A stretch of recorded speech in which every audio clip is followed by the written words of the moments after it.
Propriétaires de résidences secondaires, prenez garde, la facture devrait être plus salée d'ici à 1 an. Jusqu'alors, seules les villes de 50 000 habitants dans lesquelles se loger était compliqué avaient la possibilité de voter cette surtaxation.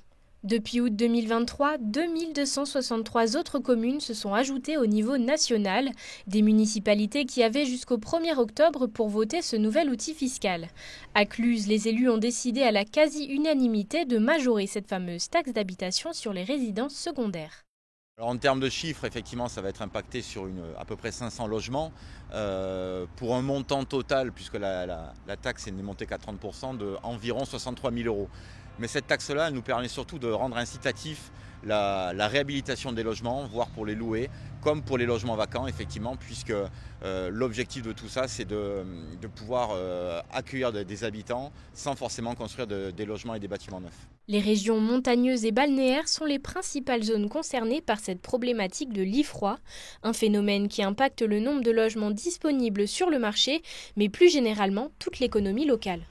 Songez bien qu'une commune comme La Clusaz, une commune comme Megève perd des habitants de manière significative. Donc, on avait besoin d'avoir ce travail-là. C'est justement ce qu'on cherche à faire. Non pas à freiner les résidences secondaires. Bien sûr, chacun est libre d'avoir une résidence secondaire. Mais bien se rendre compte que des résidences secondaires dans des villages morts où il n'y a plus d'habitants, ça n'a plus aucun sens.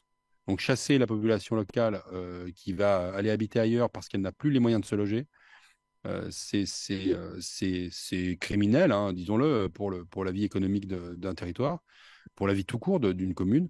Et donc, il faut envoyer un signal clair que quand on est résident secondaire, on doit prendre une charge plus importante des dépenses locales par rapport à ceux qui vivent dans le territoire. Cette augmentation de la taxe d'habitation des résidences secondaires pouvait s'étendre de 5 à 60%, une mesure attendue de longue date par les élus locaux à l'image de Chamonix.